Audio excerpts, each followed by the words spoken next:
न देखो दुनिया की तरफ, दुनिया रुला देती है। नाराजी करो बंदों को, बंदे थका देते हैं। न पीछे भागो, हर वक्त दुनियादारों के इंसान को कमजोर कर देते हैं।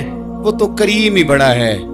तो आंसू जमीन पर बाद में गिरते हैं, बंदे के गुनाह सारे पहले माफ फरमा देता है। याद रखना, किसी शख्स की ब्लैकमेलिंग का कभी शिकार ना होना, कभी किसी की मीठी और मुसज्जा मुकफ़ा बातों का शिकार ना होना। कोई क्या कर सकता है अगर अल्लाह मददगार हो तो? जिसको रब करीम उठाना चाहे उसे कोई गिरा सकता है? हम ये डरे डरे सहमे सहमे परेशान फैसला करने की ताकत नहीं, मुझे चलना चाहिए कि नहीं, उठना चाहिए कि नहीं, करना चाहिए। उठ बांध कमर क्यों डरता है? फिर देखो खुदा क्या करता है। हजरत अब्दुल्ला इब्न अब्बास फरमाते हैं, मेरे नबी पाक अलैहिस्सलाम ने मेरी तरबियत फरमाई। ये नौजवान दोस्त मेरी बात लिख लें, परेशान लोग मेरी बात लिख लें, जिनके पास कुव्वत फैसला नहीं वो इस बात को लिख लें। हजरत अब्दुल्ला इब्न अब्बास फरमाते हैं, मेरे नबी पाक अलैहिस्सलाम ने मुझसे फरमाया था, अब्दुल्ला सुन, अगर सारी दुनिया मिल के तेरा कोई नफा करना चाहे, कर नहीं सकती जब तक मेरे रब की रजा ना हो।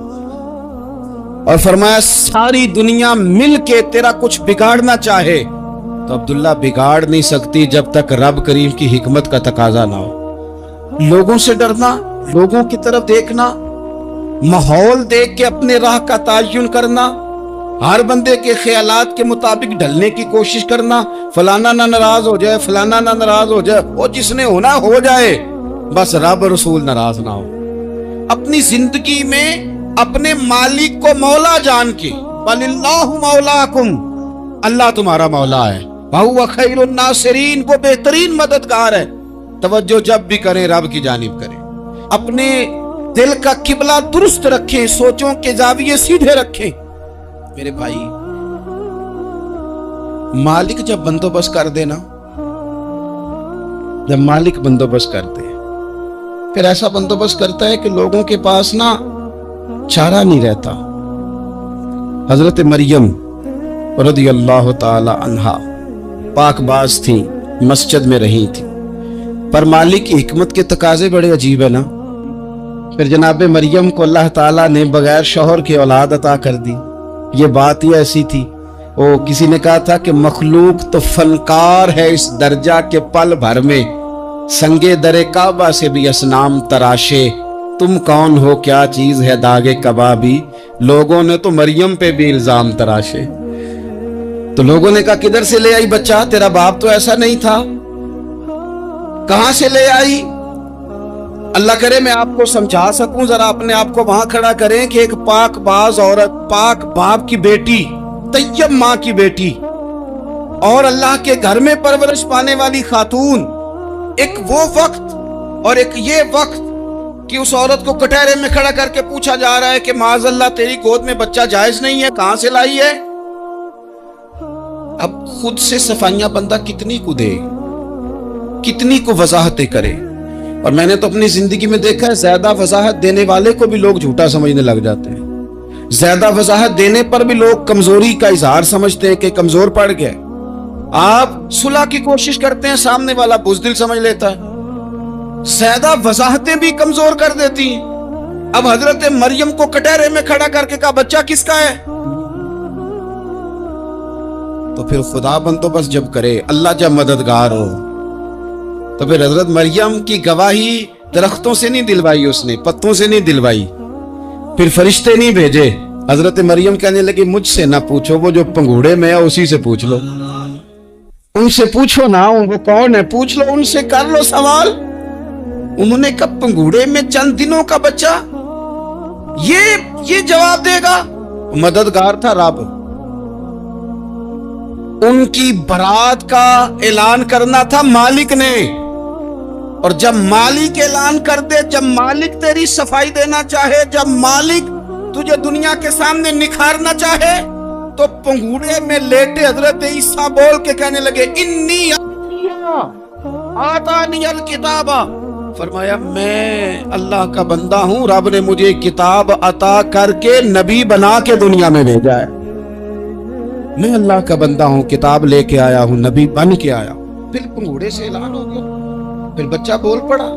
और ये एक दफा नहीं बात हुई, یہ بنی اسرائیل میں ایک جریج نام کے شخص بھی تھے جو نماز پڑھ رہے تھے. بعض نے لکھا ہے نفل نماز تھی. اماں نے پکارا تو آئے نہیں, تو ماں کے منہ سے نکل گیا تو اتنی دیر تک مرے گا نہیں جب تک کسی بے حیا عورت کا منہ نہ دیکھ لے. تو وہ عبادت گزار تھے, لیکن لوگوں نے ان کی عبادت, ریاضت, پرہیزگاری کو نہیں دیکھا. بس ایک عورت کو بھیج کے الزام لگوا دیا. وہ عورت آیا جایا کرتی تھی, اب آ جاتی ہیں عورتیں, مسئلہ پوچھنے کی نیت سے بھی آ جاتی ہیں. ماحول میں کچھ جگہ ایسی بھی ہیں جہاں عورتیں دم کرانے کے بہانے آ جاتی ہیں. وہ خاتون آتی جاتی تھی اس خانقاہ پہ, آستانے پہ, یہ بخاری میں موجود ہے. پھر اس نے کہا میری گود میں جو بچہ ہے یہ انہی کا ہے. مجھے بتائیں کیسے بندہ وضاحت دے. حالات خراب ہو گئے, لوگ کٹیا جلانے لگے, ماحول اور طرح کا بن گیا. میرے نبی پاک علیہ الصلوۃ والسلام فرماتے ہیں پھر اس رب کے بندے نے کہا مالک تو کریم ہے, تیری مشیت کا تقاضا آیا جو میری ماں نے جملے بولے تھے, پر اب میں وضاحت دینے کے قابل نہیں رہا. اب تو ہی کرم کرے گا تو دروازہ کھلے گا. تو وہ چند دنوں کا بچہ پنگوڑے میں بول کے کہنے لگا میں اس درویش کا نہیں, میں تو فلانے چرواہے کا بچہ ہوں, وہ جو بکریاں چراتا ہے. رب کی مدد کو پکاریں, اپنے ساتھ اپنے مالک کی مدد کو شامل کریں, تھوڑے رزق پر بھی گزارا اچھا ہونے لگ جائے. سارے لوگ آپ کو گرانے کی تدبیریں کر رہے ہوں گے اور مالک آپ کو عزتیں عطا فرما دے گا. اس کی بارگاہ سے حکمت کا تقاضا اور ہو جائے گا. ہم نے ساری زندگی لوگوں کو راضی کرنے میں گزار دی, ساری زندگی بڑھاپا آ گیا بچوں کو پالتے, اور بچوں نے آخری عمر میں کہہ دیا ابا اگر کوئی ڈھب کا کام کر لیتے تو آج ہمارے دن بھی پھر نہ جاتے.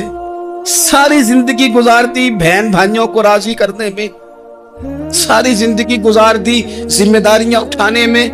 ان کو 99 دفعہ دیا, ایک دفعہ نہیں دیا تو انہوں نے کہہ دیا تو نے تو کبھی دیا ہی نہیں, تو تھا ہی نہیں. ساری زندگی محلے داروں علاقے والوں کو راضی کرنے میں گزار دی. اور میں نے ایسے لوگ بھی دیکھے دین کے لیے وقت گزارا, لیکن جب بڑھاپے میں دانت کام نہ کرتے تھے تو وقت کے مفتیوں کو بھی مسجدوں کی کمیٹیوں نے کہہ دیا اب آپ کی سمجھ نہیں آتی, ہم نے خطیب کو یور رکھنا ہے. میں کہتا ہوں کہ جتنے درد سے آپ امیر کو اپنی کہانی سناتے ہیں نا, اور جس طرح آپ کے آنسو بات کرنے سے پہلے گر جاتے ہیں کہ غریب ہیں, بچیاں ہیں, کاروبار نہیں, او میرے سنگیو, اس سے آدھے آنسو اپنے رب کی بارگاہ میں بکھیرو, اس کے حضور عرض گزار ہو جاؤ, اس سے طلب کرو. ایک وقت انسان پر زندگی میں ایسا آتا ہے کہ اسے یوں محسوس ہوتا ہے کہ میرا سایہ بھی ذرا سا پیچھے ہٹ گیا ہے. اسے یوں لگتا ہے کہ میں کسی سہارے پہ ہاتھ ڈالتا ہوں تو وہ بھاگ جاتا ہے مجھ سے. لیکن مالک کی بارگاہ ایسی عظیم بارگاہ ہے, رب رسول کے آستانے اتنے بڑے ہیں کہ آپ جب وہاں کشکول طلب دراز کرتے ہیں تو جھولی پھیلانے میں دیر لگتی ہے, ان کو بھرنے میں تو کوئی دیر نہیں لگتی. ہم نے اپنا سوچ کا قبلہ ہی دنیا کو بنا لیا ہے.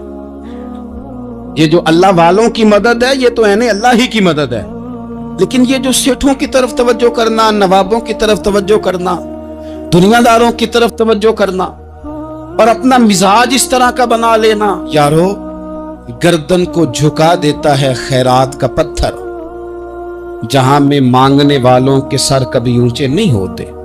اور اقبال کہتے ہیں غیرت ہے بڑی چیز جہان تگ و دو میں, پہناتی ہے یہ فقر کو تاج سردارا. میں عرض کروں گا کہ اپنی آپ جب توجہ کا قبلہ اللہ رسول کو بنائیں گے تو رب فرماتے ہیں وَيَرْزُقْهُ مِنْ حَيْثُ لَا يَحْتَسِبُ, میں نہ تجھے وہاں سے رزق دوں گا جہاں سے کبھی تیرا گمان بھی نہیں گیا ہوگا. یہاں سے بھی مل سکتا ہے, تو نے سوچا بھی نہیں ہوگا.